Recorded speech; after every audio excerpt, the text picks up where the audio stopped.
뉴스 정면 승부. 이동영의 뉴스 정면 승부.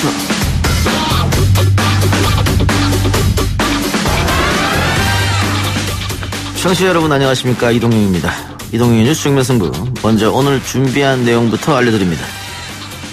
기무사가 작성했다는 문건 그 어디를 봐도 계엄령을 발동해 정권을 탈취하겠다는 쿠데타의 흔적은 찾아볼 수가 없다고 하는데, 기무사의 엄밀한 문건이 지난 한 주 난데없이 한꺼번에 쏟아져 나온 배경에 대해서도 분명히 밝혀야 합니다. 오늘 국회에서 열린 원내대책회의에서 김성태 자유한국당 원내대표가 기무사 문건에 대해 했던 말입니다. 요점은 쿠데타 흔적은 없었다는 것과 기밀문서가 한꺼번에 공개된 배경을 밝히라는 건데요. 이 문건을 공개한 군인권센터에 방문해 보겠습니다. 혹시 검찰에 대한 수사 혹시 시작이 되면 받으실 의향 있으십니까? 검찰에서 수사를 한답니까? 기사 보셔서 아시겠지만 형사 조치에 대해서 대법원장 쪽에서도 논의를 하고 있는 사안인데요. 예, 그때 가서 보지요. 양승태 전 대법원장의 말, 이제 진짜 봐야 할 때가 온 것 같습니다. 2015년 6월 4일 서울 통이동의 한 한정식집, 임종원 전 법원 행정처 차장과 이정현 의원이 만났습니다. 그로부터 2달 뒤 양 전 대법원장은 박 전 대통령과 오찬 회동을 했죠. 사법농단의 다리가 된 이정현 의원, 최강 경기에서 자세히 짚어봅니다. 판을 팀으로 나가게 된다면 국제 경기에 나가서 우리 저국의, 그러니까 우리 민족의 술기학 기상을 세상에 떨칠 것이라는 것을 저는 확신합니다. 리정옥 북한 여자농구 국가대표의 말입니다. 남과 북이 농구 코트 위에서 작은 통일을 이뤘습니다. 이 경기에 남측 장내 아나운서 박종민 씨가 북에 다녀왔는데요. 오늘 위클리 스포츠에서 직접 모셔봅니다. 엄궁동 살인사건, 그러니까 조금 이제 밋밋한데요. 그 당시는 낙동강변 2인조 강간살인사건, 제가 그 변호인을 맡았었는데 저는 그분들의 무죄를 확신했었는데 결국 법정에서 유죄가 선고되고 말았거든요. 제 변호사 평생을 통해서 가장 한이 되는 그런 사건이었습니다. 당시 문재인 변호사의 가장 한으로 남았다는 엄궁동 살인사건, 사건 대장에서 다시 한번 소환해봅니다. 7월 9일 월요일 이동희 뉴스 정면 승부 시작하겠습니다.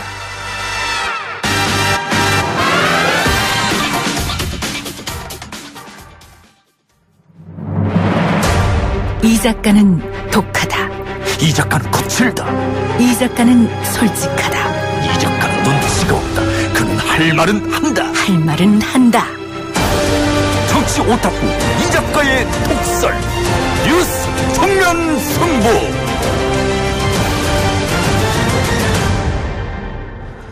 박근혜 전 대통령 탄핵 정국 당시에 국군 기무사령부가 위수령 계엄령을 검토했다는 문건이 공개된 이후에 정치권에서도 공방이 이어지고 있습니다. 여당과 시민단체에서는 기무사의 해체에 준하는 개혁을 이야기하고 있습니다만 기무사를 옹호하는 발언도 보수 야당에는 나오고 있습니다.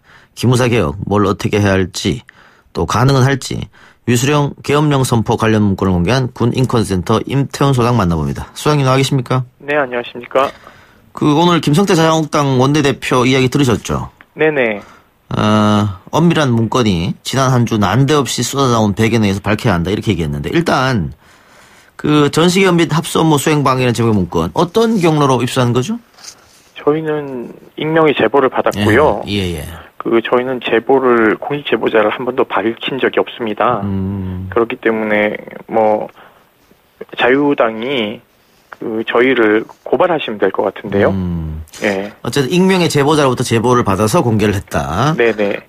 김성태 자유한국당 원내대표 같은 경우에는 이 자료가 지난주에 한꺼번에 쏟아 나온 배경이 또 있을 것이다, 이렇게 얘기했는데, 이 문건을 언제 받으셨는지 밝힐 수 있나요, 그거는? 그것도 제가 말씀드리기는 좀 그렇고요. 예. 이 문건의 존재를 김성태 대표께서 모르셨다면은 원내대표 자격이 없으실 것 같은데, 이거 본인들이 집권당에 있을 때 문건 다 만들고 했는데 보고 못 받으셨나 보네요. 예, 전 좀 이해가 안 됩니다. 정치적 배경이 있기 때문에 터뜨렸다, 이런 주장은 말이 안 된다, 이 말씀이죠? 정치적 배경이 물론 있죠. 예. 이 문건을 만든 정치적 배경이 있지 않을까요? 군이 정치적 중립을 지키지 않고 정치에 개입한 의도가 무엇인지를 먼저 말씀을 하셔야지 그렇게 주객을 전도해서 본말 전도하시는 발언은 공당의 대표로서의 책임 있는 발언 아닌 것 같습니다. 일단 그러면 다시 문건 이야기로 좀 돌아가서요. 이게 정확하게 언제 작성됐다고 보면 될까요? 3월 중에 작성이 됐고요. 그럼 한참 탄핵 전국이라고 봐야겠네요. 네, 탄핵이 인용되기 전에 작성한 것으로 저희는 파악하고 있습니다. 그러면은 만일 탄핵이 인용이 되지 않는다면은 이 문건의 작전 지침대로 했을 것이다. 이렇게 지금 소장님 보고 계십니까? 네, 그 계획이 서 있는 거죠. 그러니까 이 문건에는요, 탄핵이 기각됐을 때와 탄핵이 인용됐을 때를 따로 구분하지 않았습니다. 이것은 100% 탄핵을 기각됐다라는 전제하에서 문건을 만들었기 때문에 더 충격이 큰 것이죠. 그리고 이 문건 어디에도 시위대가 청와대를 넘어갈 경우에 대통령을 피신을 어디로 어떻게 시킨다는 계획은 단 하나도 없습니다.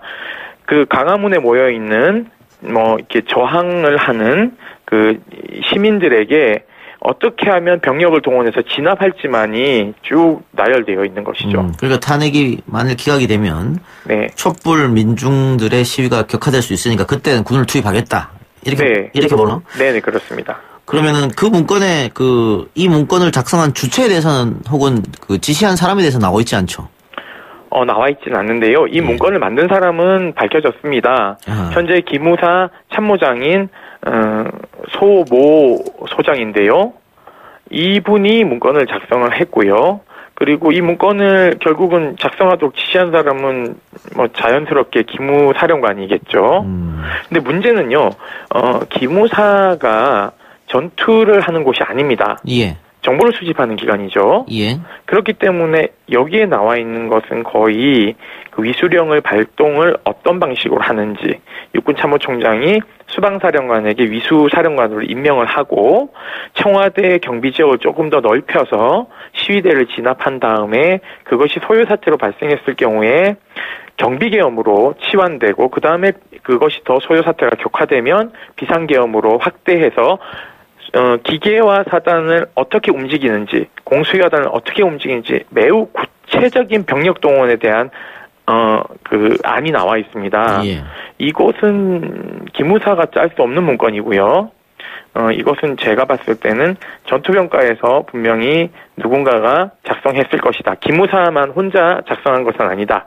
그리고 기무사 안에도 이거 말고도 다른 문건도 존재할 것이다. 예를 들면 그 위수령을 선포한 다음에 경비계엄으로 가서 야당이나 지금은 여당이죠. 그 야당 인사들과 시민사회단체 대표들이 이제 저항을 하게 되면 이들을 계엄령 위반으로 이제 다 잡아들인 다음에 어떻게 할 것이라는 어떤 개인에 대한 문건들도 분명히 존재할 것이다. 왜냐하면 보안사에서 예전에 윤석영 이병이 청명작전을 들고 나와서 폭로하지 않았습니까? 당시 문익환 목사님이나 김대중 대통령에 대한 개인 파일들이 존재했었죠. 예비검소. 그러니까 빨리 잡아들이기 위해서 집 구조가 어떻게 되어 있고 이 사람이 자주 가는 곳이 어디고 어디를 통해서 어디로 은신할 수 있으니까 그런 거 다 파악해 놓은 개인 그 사찰 문건들입니다. 그렇기 때문에 기무사의 다른 부처에서도 그와 비슷한 문건이 분명히 존재할 것이다라고 저희는 추론을 하고 있습니다. 예. 그거는 수사를 해보면 알 수 있을 텐데요. 네네. 방금 소장님이 기무사만 이 문건에 관여하지 않을 것이다 이렇게 얘기했는데. 네. 그거 포함해서 이런 위수령, 계엄령, 군투입 이런 어마어마하고 무시무시한 작전인데 이걸 과연 기무사 참모장 혹은 기무사령관이 결정해서 할 수 있었을까? 그 윗선의 지시가 있지 않았을까? 이건 상식적으로 당연히 드는 의문 아니겠습니까? 네, 그렇습니다. 저희가 의심하는 거는요. 일단은 이러한 탄핵 정국에서 청와대 방호 업무를 하고 있는 경호실과 안보실이 분명히 이 문건에 개입했을 것이다라고 판단하고 있고요. 이 문건은 철저하게 당시 탄핵 심판을 받던 박근혜 전 대통령의 욕구가 그대로 투영된 문건이라고 밖에 볼 수 없습니다. 왜냐하면 본인은 탄핵이 인용될 것이라는 것을 단 1%도 생각하지 않고 기각될 것이라고 믿었기 때문에 군도 그러한 욕구에 충족하는 문건을 충실히 만들었다라고 볼 수밖에 없는 것이죠. 그런데 국방위원장 지냈죠. 자유한국당 김영우 의원. 네. 이 문건은 기무사가 충분히 검토할 수 있는 문건이다. 그러니까 헌재에서 탄핵이 기각됐을 때 시위가 당연히 더 격해지고 청와대로 그 시위대가 들어올 수 있기 때문에 무질서해질 수 있다. 그래서 군이 비상조치를 당연히 해야 되는 거 아니냐 이렇게 이야기하고 있거든요. 네네. 여기에 대해서 어떻게 생각하세요? 저는 그 굉장히 위험한 발상인데요. 4.19 때 그렇게 했지 않습니까? 비상계엄 선포하고 60년 4월 19일 날 1시부터 5시까지 데모대를 진압을 했는데요. 이때 경무대를 향하는 학생들과 시민들에게 당시 내무부 장관이 발포 명령을 내렸습니다.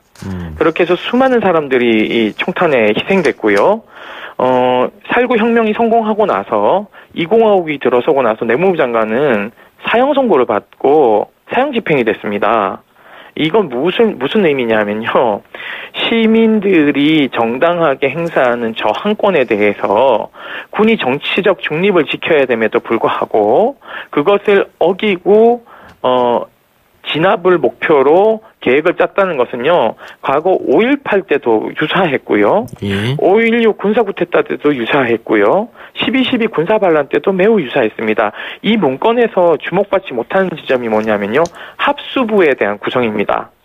어디서 많이 들어본 기억이 없으신가요? 합동수사본부. 네네. 이거 옛날에 누가 본부장을 하셨죠? 전두환. 예, 그렇죠. 이 합동수사본부는 비상계엄에서 검찰권과 경찰권과 사법권을 모두 다 자기 손 아래 놓여지는 곳이기 때문에 기무사가 상당히 합수부를 꾸리는데 공을 들였을 것이다라고 저희들은 이 문서 맨 뒷장을 봐도 잘 나와 있다고 저희는 판단하고 있습니다. 그러면은 그 김성태 자유한국당 원내대표가 이야기한 쿠데타 흔적은 찾아볼 수 없다 이렇게 했는데 소장님 지금 말씀 들어보니까는 역쿠데타가 아니고 친위 쿠데타 이렇게 그렇죠. 친위 쿠데타인 거죠.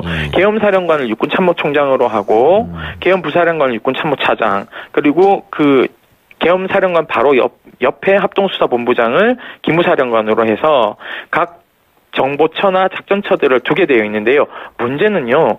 계엄법에 따르면 계엄은 합참의 권한입니다. 합참에 계엄에 관련된 부서가 있어요. 근데 왜 육군이 이렇게 나설까요? 저는 그것에 대해서 자유당 의원들한테 반문하고 싶습니다. 법에 따라서 합참이 이 문건을 작성해야 되는데 왜 하필이면은 육군을 중심으로 병력 운영도 보십시오. 8사단, 11사단, 20사단, 26사단, 30사단, 수기사단이 모두 기계화 사단인데요.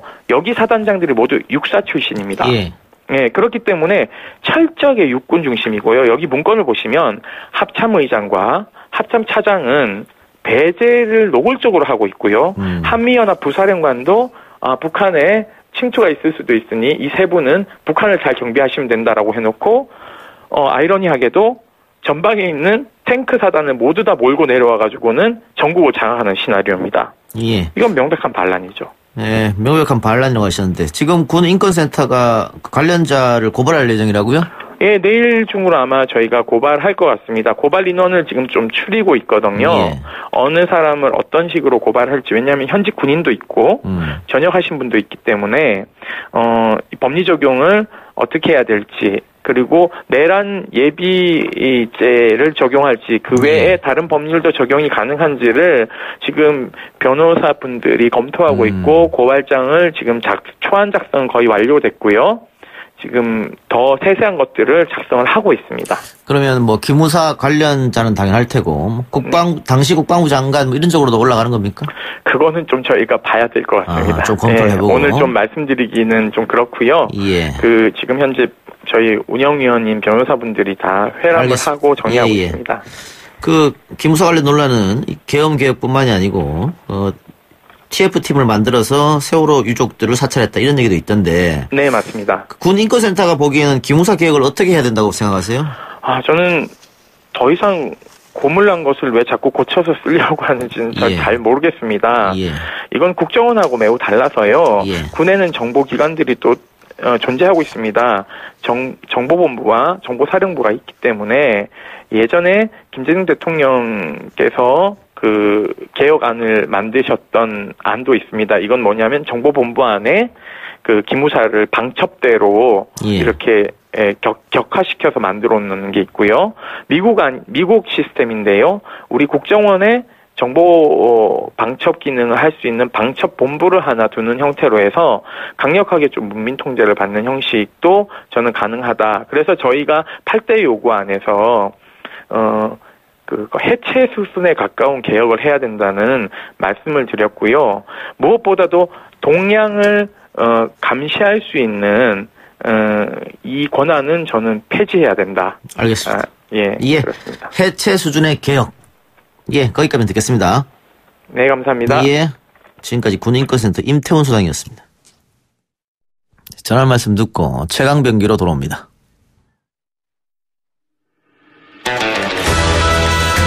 딱딱하고 지루한 뉴스가 소설보다 흥미진진해지는 새로운 경험. 놀라셨죠? 이것이 바로 이동준의 뉴스 정면 승부.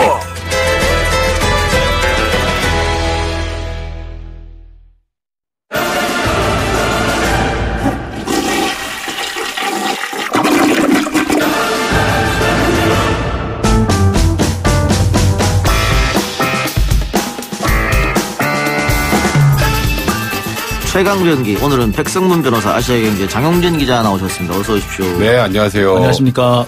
예, 오늘 하루 종일 고혈압 이야기 이슈입니다. 식약처 홈페이지가 마비되게 됐다는데 어떤 일이 벌어진 겁니까? 그러니까 이 문제가 된 약은요, 이렇게 중국에서 제조된 발사르탄이라는 약품을 원료로 만든 고혈압 약입니다. 이 발사르탄이라는 건 원래 이 다국적 제약회사죠. 노바티스가 만들었던 약인데요. 이게 이제 그 특허권이 만료가 되면서 전 세계적으로 카피약, 이게 이제 복사약이 이제 많이 이제 번지게 됐다고 그래요. 근데 그 중에서 중국에서 이 모 회사가 그 중국 화허이라는 회사에서 만든 그 약품이 문제가 됐다고 합니다. 유럽 의약품안전청에서 문제를 처음 제기를 했는데요. 여기에서 따르면은 문제의 이 회사에서 제조한 발사르탄 내에 그 발암 물질이 미세하게 들어있는데 그 발암 물질을 먹게 되면은 암에 걸릴 가능성이 있다라는 것이 지난주 금요일 날 발표가 됐다고 합니다. 예. 그러면서 전 세계적으로 갑자기 쫙 판매 금지가 진행이 됐는데요. 우리나라는 이제 주말 사이에 이제 판매 금지가 진행이 됐죠. 그러면서 많은 분들이 좀 상당히 많은 혼란과 함께 또 고통을 겪기도 했습니다. 알겠습니다. 그러면 우리가 이 분야의 전문가가 아니니까요. 전문가 한 분 연결해 봅니다. 국립암센터 명승건 교수님. 교수님 나와 계십니까? 네, 안녕하십니까. 명승건입니다. 예. 자, 일단은 그 발사르탄이 그 발암 물질을 하는데 어떤 물질입니까? 발사르탄 자체는 발암 물질이 전혀 아니고요. 아하. 네, 고혈압 종류 중에 하나입니다. 고혈압약 종류 중에. 예. 근데 이 발사르탄을 제조하는 과정에서 그 중국의 한 제약회사에서 제조를 하다가 아마 기존과는 다르게 아마 제조 방법을 바꾸는 과정에서 이 불순물이 함유되거나 혹은 새롭게 생성이 되는데 그 대표적인 게 바로 니트로소 디메틸아민이라고 해서 NDMA라고 하는 발암 추정 물질이 들어간 거죠. 그러면 이 발사르탄이 들어간 고혈압 약을 장기 복용했을 때 문제가 생기는 겁니까? 그 부분은 아직까지 알 수가 없습니다. 왜냐하면 이 성분 자체가 발암물질로 이미 확립이 된 게 아니에요. 지금 그 세계보건기구사나 국제암연구소에서는 발암물질 분류를 1그룹, 2그룹, 3그룹, 4그룹으로 나누는데요. 1그룹은 완전히 발암물질로 인간에게 입증이 된 거고요. 2그룹은 발암 추정물질입니다. 그런데 이 NDMA, 니트로소 디메틸아민 이 물질은 발암 물질로 완전히 입증된 그룹 1이 아니고 그룹 2A에 해당합니다. 동물에서는 발암이 확인됐지만 사람에게 있어서는 아직까지 명확히 입증이 되지는 않은 상태입니다. 뭐 그렇다 하더라도 바람이라는 단어만 들어가도 사실은 경기 일으킨 분들 많이 계시잖아요. 네. 그러면은 지금 이 발사르탄이 들어간 고혈압을 복용해 있는 환자들은 어떻게 해야 되는 거죠? 일단은 지금 현재 발사르탄 제제가 국내에 허가된 게 한 571개 정도가 되거든요. 많네요. 예. 571개 중에 이번 그 중국 제조사 이 원료를 사용해서 만든 제품들 200여 개 중에 확인이 된 게 이제 128개가 오늘 오전까지 예. 판매 중지가 된 겁니다. 그러니까 발사르탄이라는 고혈압 제제 중에 128개니까 22% 정도에 예. 해당하죠. 예. 만약에 이걸 먹었다면요.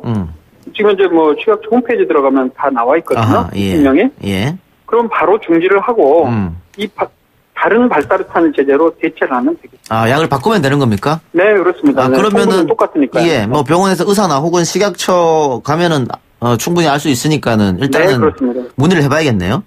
네, 그래서 이 부분은 당연히 발암 추적 물질이든 발암 물질이든 이런 게 들어가면 안 되는데. 예.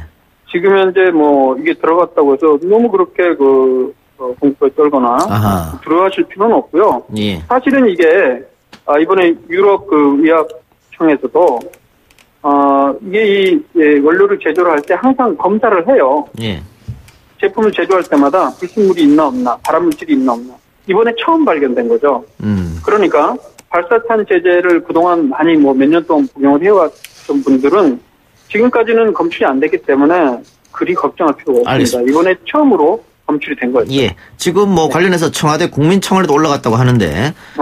예. 어쨌든 너무 공포감을 가질 필요는 없고 만일 그 약이 맞다면 그냥 교체하면 된다. 이렇게. 네. 그리고 이 약이 과연 사람이 얼마나 해로울지는 아직까지 입증된 바는 없고요. 중요한 건 이게 양이 어느 정도 되는지에 대해서도 유럽의학청이나 우리 식품의학청에서도 현재 조사 중에 있으니까요. 좀 더 결과는 지켜봐야 되겠습니다. 예, 명승건 박사님 오늘 이 문제로 다른 여러 매체에서 인터뷰 요청 오는 거 다 거절하고 이동형의 뉴스정면 승부 인터뷰만 허락했다고요? 아니요, 그건 잘 모르겠습니다. 하여튼 고맙습니다, 여러모로. 네, 감사합니다. 예, 오늘 저녁 여기까지 듣겠습니다. 네. 예, 지금까지 국립암센터 명승건 교수였고요. 그러니까 우리가 생각할 정도로 발암물질 이러면 당장 이 약 먹으면 암 걸리는 거 아니야? 이런 건 아니다. 그렇죠? 네. 그런 건 아니어도 일단 아까 얘기했던 것처럼 바람이라는 단어만 들어가도 사람들이 움찔하잖아요. 예. 거기다가 이게 딱 발표 났을 시점을 보면 주말입니다. 주말에 약국 문 닫죠. 환자들이 이제 황당한 상황이 된 거예요. 이거 내가 먹는 약에 발암물질이 들어가 있는지 없는지 확인도 못하고. 그래서 고혈압으로 치료받는 분이 우리나라 한 600만 정도가 되는데 엄청나죠. 그분들이 혈압이 더 올랐다고 할 정도였으니까. 그러니까요. 일단 이 부분에 대해서는 정확하게 공지를 해줄 필요가 있고 아까 말씀하셨던 것처럼 식약청 홈피에 가면 내가 먹는 약을 쳐보면 그러니까 지금 현재 문제가 돼서 판매 중지가 된 건지 아닌지 확인이 된다고 해요. 그 확인을 꼭 하시고 일단 실제로 이게 위험성이 높다 낮다를 그 부분을 지금 현재 우리가 판단하기는 이른 상황이니까 그럴 위험성이 1이라도 있다고 한다면 이거는 당연히 다른 약으로 바꿔야 되겠죠. 그러니까 그 부분은 꼭 좀 확인해 보셨으면 좋겠습니다. 알겠습니다. 저도 방송 끝나고 아버지한테 전화 한번 해봐야겠네요. 고혈압 약을 드시고 계시니까. 그런데 생각보다 중국산 의약품 수입률이 상당하네요. 예, 그렇습니다. 그러니까 지난해 말 우리나라 의약품 원료 수입액이 모두 18억 8,880만 달러. 그러니까 우리나라 돈으로 약 2조 111억 원 정도였는데요. 이 중에 약 6,140억 원, 약 35%입니다. 이게 다 중국에서 수입한 거라고요. 이게 이제 왜 그러냐면요. 이게 원료를 미국이라든지 일본이라든지 여기서 수입해 오는 거는 주로 오리지널 약이라고 그러죠. 원래 오리지널 약 그대로 수입을 해오는 것이고 이 중국에서 수입해 오는 것은 아까 말씀드린 것처럼 카피약입니다. 예. 이미 이제 특허권이 끝난 그런 카피약인데 원래는 우리나라가 전 세계적으로 카피약 잘 만들기로 유명한 나라였습니다. 그런데 중국이 워낙 싼 값에 공급을 하다 보니까 중국으로 자꾸 생산지를 옮기게 됐는데 바로 그 중에서 이번에 탈이 난 거죠. 그러니까 이게 제조 공정이 이제 물질은 한 가지입니다만 제조 공정은 여러 가지가 있을 수 있지 않겠습니까? 그 과정에서 약간의 어떤 분들 불순물이 생긴다든지 또는 들어간다든지 할 수가 있는데 바로 이것을 얼마나 통제하느냐 정도가 바로 이게 기술력이라고 그러거든요. 아무래도 중국의 기술력이 좀 딸렸던 거죠. 그러니까 사실 돈이 좀 쌌으니까 싼 만큼 싼 게 비지떡이다. 이렇게 볼 수도 있는 것 같습니다. 예. 어쨌든 돈이네요. 사실 이 부분도 좀 살펴봐야 되는데요. 결국 돈이에요. 네, 조금 원가를 줄여보려고 그랬다. 그렇게 보면 되겠고. 자, 중국에 간다고 해서 원가가 그렇게 싸지도 않대요. 사실 요새는. 근데 요새는 우리나라 업체들이 중국에 가는 이유가 어떤 인건비가 싸서 가는 게 아니라 중국에 부동산 투자하러 간다. 이런 얘기도 있습니다. 알겠습니다. 자, 그러면은 다음 이야기 한번 해볼까요? 양승태, 박근혜, 단독 회담 한 게 이정현과 정호성의 라인 때문이다. 네. 이런 얘기가 나왔습니다. 이것도 정말 황당한 얘기인데요. 예. 이제 2015년으로 가봐야 될 것 같습니다. 2015년 6월 4일에 임종원 법원행정처 기획조정실장 등이 청와대 인근에 있는 한 한식당에서 이정현 의원을 만났습니다. 이정현 의원은 뭐 아시겠지만 거의 뭐 박근혜 전 대통령 복심이라고 할 수 있는 정도의 분이니까 아마 그 당시 우병우 민정수석이 상고법원 설치에 대해서 좀 부정적인 입장이니까 다른 루트를 뚫으려고 했던 것 같아요. 루트를 하나 더 뚫어보려고. 여기서 참 재밌는 얘기가 이제 하나 나오는데요.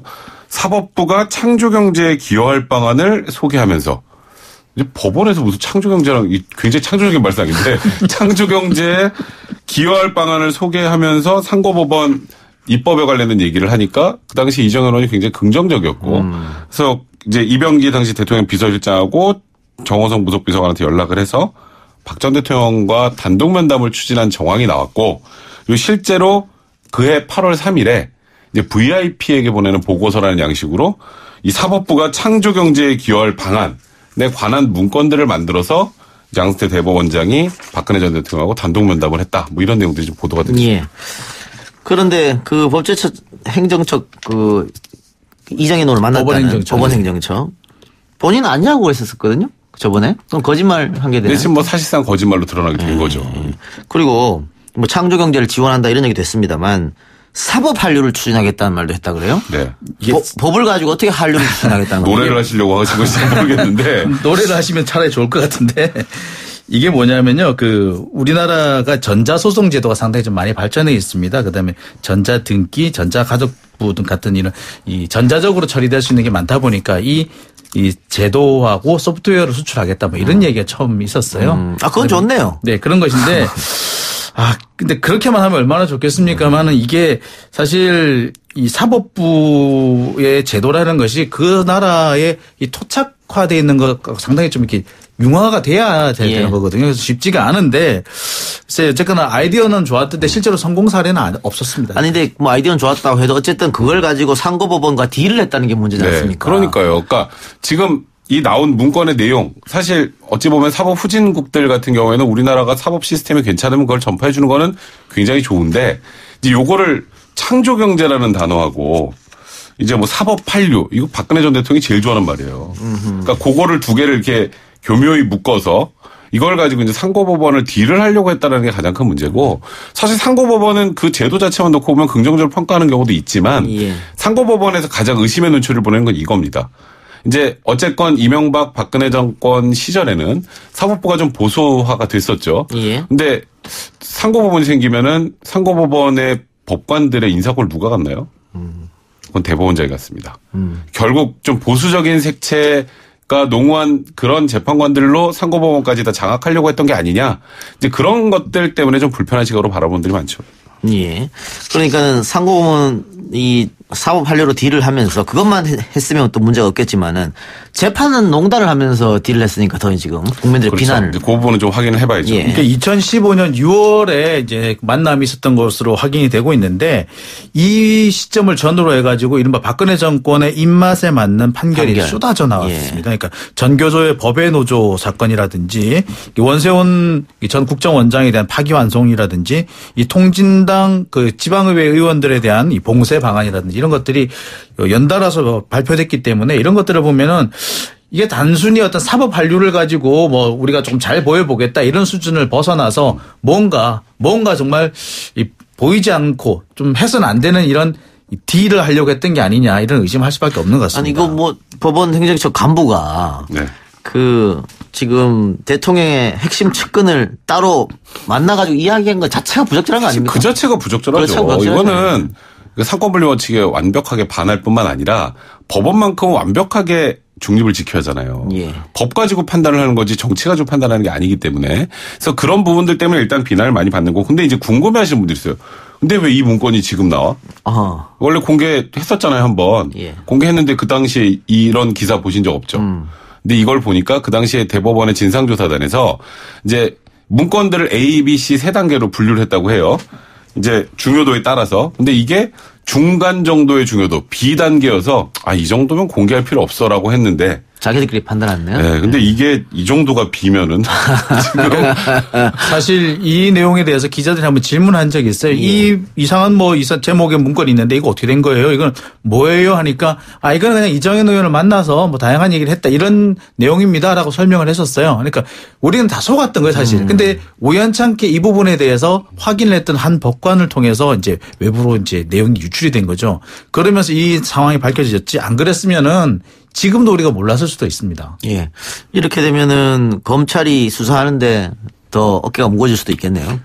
수사를 더 철저하게 해야 될 것이고 지금까지 지금 나온 얘기는요. 모두 410건의 문건에서 나온 얘기들입니다. 그러니까 원세훈이라는 이런 키워드를 가지고 검색했더니 410건의 의심 파일이 나온 건데 그중에서 이런 문건이 이렇게 숫하게 많은 의혹들이 쏟아지고 있는 겁니다. 그러니까 다른 키워드로 다르게 검색하면 또 앞으로 어떤 문건이 나올지 모르거든요. 이 부분에 대해서 검찰이 좀 더 철저하게 수사를 해야 된다고 생각됩니다. 예. 문재인 대통령이 오늘 밤 8시쯤 삼성전자 인도공장을 방문한다고 하는데 아마 이 자리에서 이재용 부회장과 만날 가능성이 높다. 지금 이런 언론 보도 나오고 있다고요. 일단 문재인 대통령이 지금 인도 방문 중이죠. 인도에서 이제 한국 인도 비즈니스 포럼에서 양국 경제 협력을 주제로 한 연설을 하고 그리고 뉴델리 인근에 있는 노이다 공단의 삼성전자 제2공장 준공식에 참여를 합니다. 제2공장 준공식에 참여를 하는데 지금 이재용 부회장도 거기 있어요.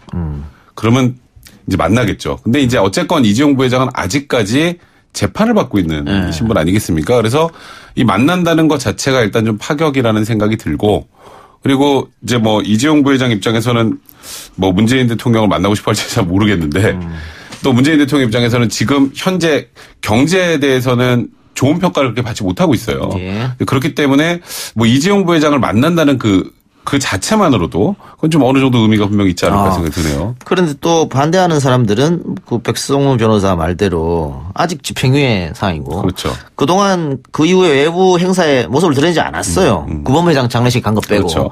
그러면 첫 외부 행사를 대통령 만나는 걸로 하면 이거는 문제가 있는 거 아니냐라는. 또 사법부에 시그널 주는 게 아니냐 이런 얘기도 지적이 있는 있죠. 거죠. 예. 사실 이 부분을 좀 자세히 봐야 될 필요는 있습니다. 역대 이 삼성전자 해외 공장 준공식에 그 대통령이 참석한 사례 제법 있습니다. 예. 근데 그 시점이 상당히 묘해요. 예. 항상 그 무렵에 삼성에 뭔가 문제가 있었습니다. 형사적 사건이 걸려 있었어요. 그래서 재판을 받는 중이거나 수사를 받는 중이거나 아니면은 사면을 받아야 될 시점이거나 뭐 대표적인 게 2009년 이 베트남 순방 당시 이명박 전 대통령의 이 베트남 순방 당시 삼성전자 휴대폰 공장을 방문했을 텐데요. 바로 그 해 말에 이건희 삼성전자 회장이 사면을 받았었죠. 그다음에 2013년 6월 중국 삼성 반도체 건설 현장에 박근혜 전 대통령이 취임 직후 방문을 했는데 그 1년 뒤에 정유라에 대한 지원이 시작이 됐었거든요. 그러니까 묘합니다. 그리고 사실 노무현 전 대통령 때도 그래요. 2004년 삼성전자 구미 사업장을 방문했었는데 이때가 또 뭐냐면은 삼성을 비롯한 대기업들이 대선자금 수사를 받을 무렵입니다. 그러니까 항상 보면 삼성이 뭔가 애로가 있을 때 어떻게든 간에 대통령을 불러내려고 하는 그런 시도가 있는데 그 연장선상이 아니냐 하는 의심을 할 수밖에 없는 상황입니다. 그 뭐 사실인지 아닌지 알 수 없습니다만 뭐 괜히 불필요한 만남을 초래한 거 아니냐 이런 지적도 있긴 있으니까요. 네. 그러니까 그 지금 말씀하셨던 것처럼 그러니까 저는 그냥 그 외부적인 시각으로 간단히 보면 문 대통령이 인도에 갔고 또 어쨌건 지금 삼성전자 제2공장이 준공이 되고 이재용 부회장이 있고 근데 그것도 안 만나면 안 만나는 대로 또 이게 반기업 정서 때문에 그러는 거 아니냐 뭐 이런 얘기가 또 나올 수밖에 그렇죠. 없어요. 그러니까 이거는 이재용 부회장을 만나도 얘기가 나오고 안 만나도 얘기가 나오는 상황인데 그래도 어쨌건 대통령이 인도에 가 있고 우리나라 제1기업 아니겠습니까? 뭐 이재용 부회장이 지금 재판을 받고 있다는 거 별개로 제1기업이 해외에서 뭔가 고군분투를 하고 있는데 또 문재인 대통령이 찾지 않는다는 것도 오히려 더 그게 문제가 아닐까. 저는 그래서 일단은 좀 긍정적인 측면으로 바라보는 게 좋지 않을까 싶습니다. 예스앱으로 이정희님. 재판 받고 있는 사람이 외국 왔다 갔다 하는 거는 문제 없나요? 그거는 이제 허락을 받고 나가는 거니까요. 그리고 집행유예 기간 중이잖아요. 예. 집행유예를 선고받은 상황이기 때문에 일단 뭐 출국 금지가 걸려있지 않는 이상은 상관없고 재판 도중에 가는 경우에는 법원의 허가를 받습니다. 알겠습니다. 일단 이런 여러 가지 정치적 해석이 나온 거에 대해서 청와대에서는 지금 뭐 수출 다변화 정책을 하고 있고 그게 중요한 거니까 그런 문제 있고 또 인도 시장이 워낙 치열하기 때문에 대통령이 직접 공장을 방문할 필요가 있었다. 이렇게 이야기를 했다는 건 말씀드리고요. 그러면은 오늘 두 분 말씀 여기까지 들을까요? 네, 고맙습니다. 고맙습니다. 백상훈 변호사는 여기 지금 이 작가 개싸움 지지한 분께서 그것도 뭐예요? 인생은 백변처럼 만수르 같은 싱글 라이프 이런 글을 써줬는데 야, 무슨 만수르까지 너무 갔잖아요. 요즘 뭐 하고 다니는데 아니, 저 조용히 이런 삽니다. 댓글이 올라옵니까? 요즘에 지금 옆구리 아파가지고 지금 아무것도 못하고 있는데 지금 참 안타깝네요. 인생은 백변처럼. 두 분 수고하셨습니다. 감사합니다. 2부는 여기까지고요. 저는 7시 정각에 3부로 돌아오겠습니다.